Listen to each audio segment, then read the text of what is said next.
Hello नमस्कार दोस्तों। Let's process channel में आपका स्वागत है। दोस्तों, आज हमारे साथ डॉक्टर अनुपी समैया मैम आ चुकी हैं, जो साइकोलॉजी से गोल्ड मेडलिस्ट हैं। दोस्तों, हमारे जीवन में बहुत सी प्रॉब्लम्स आती हैं, उनका सॉल्यूशन आज हम मैम से जानने की कोशिश करेंगे।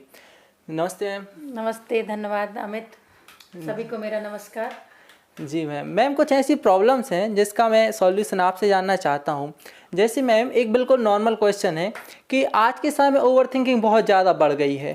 सभी लोग इससे ग्रसित होते हैं और वो नहीं जानते कि इस चीज़ से कैसे बाहर आ सकते हैं। तो मैम, अपन उनको क्या सॉल्यूशन दे सकते हैं?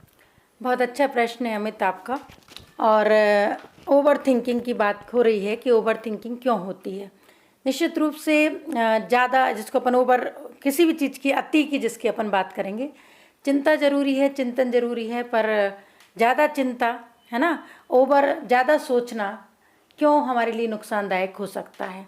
किसी विषय के बारे में आप सिर्फ सोच रहे हैं और उस समस्या के बारे में सिर्फ बात, समस्या भी हो सकती है, कोई आपका खुशी का भी मोमेंट हो सकता है, जिसके बारे में आप कल्पना करते करते करते मतलब ऐसे क्षेत्र पर पहुंच जाते हैं जो इसका हकीकत से कोई संबंध नहीं होता है। तो इसको शायद आप ओवर थिंकिंग की बात करेंगे, या कोई सी समस्या ऐसी है जिसका हमें समाधान नहीं दिख रहा है, फिर भी हम उसके बारे में बार बार सोच रहे हैं। किसी ने हमसे कुछ कह दिया है तो भी हम उसके बारे में सोच रहे हैं।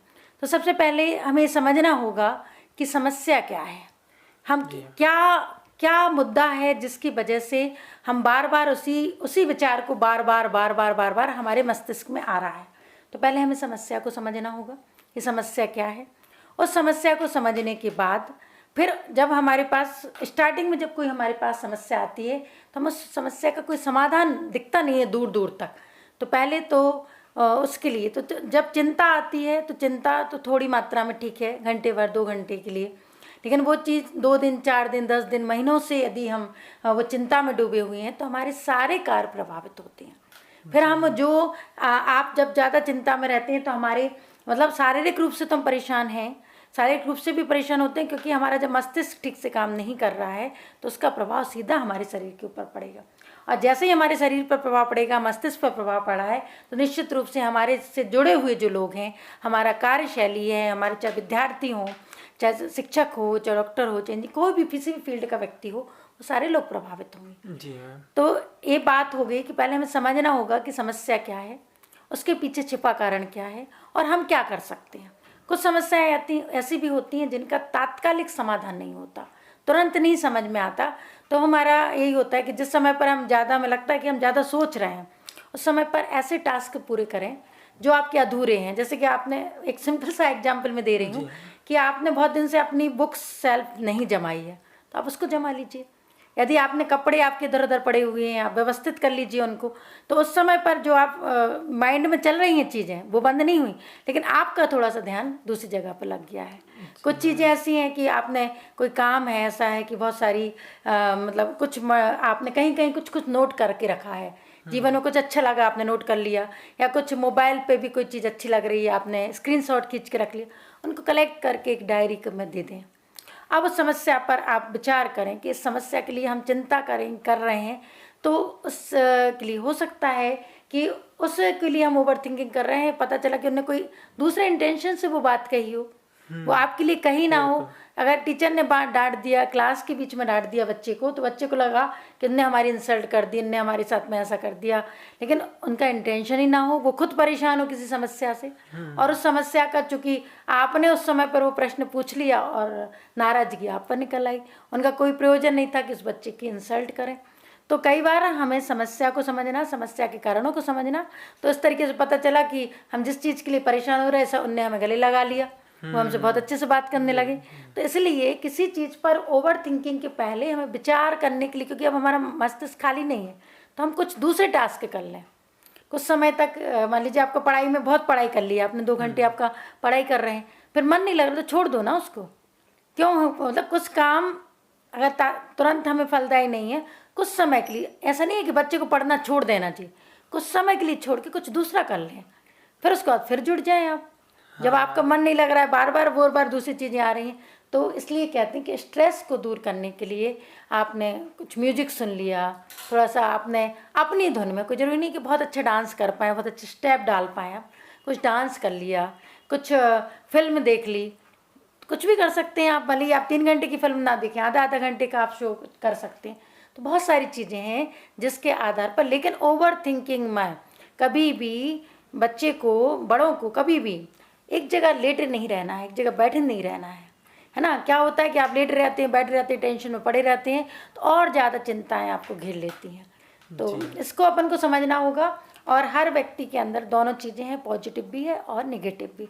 दूसरी बात आती है कि आपने पढ़ा होगा, सिगमंड फ्राइड ने कहा था कि जीवन की दो मूल प्रवृत्तियाँ होती हैं जो हमें जन्म से मिलती हैं। एक जीवन मूल प्रवृत्ति और दूसरी होती है मृत्यु मूल प्रवृत्ति। जीवन मूल प्रवृत्ति मतलब जब हम पॉजिटिव सोचते हैं, पॉजिटिव दिशा में जाते हैं, तो हमारा जीवन बढ़ता है, हमारी आयु बढ़ती है, हम सकारात्मक होते हैं।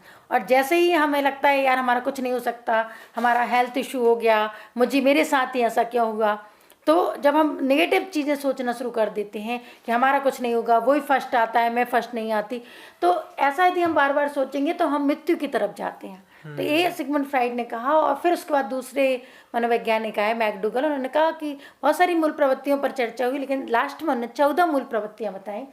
क्रोध सबके अंदर है, प्रेम सबके अंदर है, वात्सल्य सबके अंदर है, चिंता सबके अंदर है, पर उसका परसेंटेज कम या जाता है। ऐसा नहीं है कि नील कोई नहीं है किसी चीज़ से।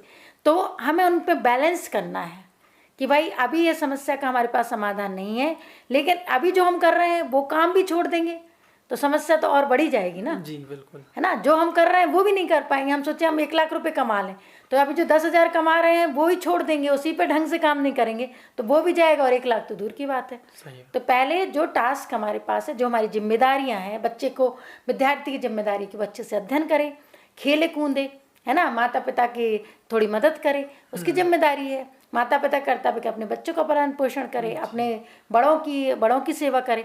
तो जब अपने कर्तव्य हम ठीक से नहीं कर पाएंगे तो आगे कैसे हम उस समस्या का समाधान कर पाएंगे। जी, मतलब आपका ये कहना है कि यदि अपन को कोई भी समस्या है या प्रॉब्लम है तो 2-3 दिन तक अपन लगातार एक ही बात सोच रहे हैं, यदि हमें उससे निकलना है तो हम इंस्टेंटली कोई दूसरा काम में अपना मन डाइवर्ट कर सकते हैं। जैसे हमें डांस करना चाहता है, डांस कर सकते हैं, यदि हमें थोड़ा बहुत फ़ोन भी चला सकते हैं, या हमें गाना गाना पसंद है तो हम गाना गा सकते हैं, लेकिन हमें तुरंत उससे बाहर आना है, अपना मन बहलाना है।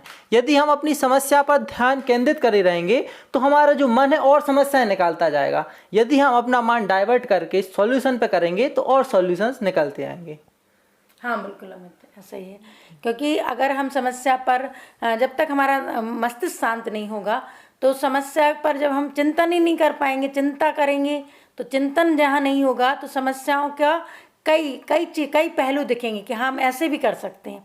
जैसे एक छोटा सा एग्जाम्पल देखें कि आपका प्रैक्टिकल एग्जाम है और प्रैक्टिकल एग्जाम के लिए जाना है, पर उस समय देखा तो गाड़ी स्टार्ट ही नहीं हो रही है। अब गाड़ी स्टार्ट नहीं हो रही है, क्योंकि गाड़ी से जाना था इसलिए हमने ज़्यादा टाइम का मैनेज जैसा रखा कि हम 15 मिनट में पहुंच जाएंगे, लेकिन वो ऐसी स्थिति, दोस्त को फ़ोन किया वो निकल चुका था, लौट की परीक्षा थी। तो ऐसी स्थिति में बहुत ज़्यादा तनाव हमें घेर लेता है। तो हम बहुत सारे विकल्प उसको चुन सकते हैं कि पता चला अभी तक कभी पड़ोसी की गाड़ी नहीं ली थी, लेकिन उस समय पर हमने पड़ोसी से रिक्वेस्ट किया, लगता पता नहीं वो देगा कि नहीं देगा, लेकिन हम ही सोच रहे हैं सारी चीज़ें, लेकिन जैसे ही हमने पड़ोसी से बात की उसने दे दी। हाँ बिल्कुल। तो आप उस पर कई बार ओवर थिंकिंग कर जाते हैं जो घटना हुई नहीं है। जी, हो सकता है कि एक आध बार कभी मांगी उस समय उसको भी ज़रूरत हो तो इसलिए मना कर दी, पर आपने उसको गांठ बांध ली कि अरे एक बार मना कर दिया था, वो देगा ही नहीं कभी हमें, तो आपने दोबारा कभी उससे कहा ही नहीं।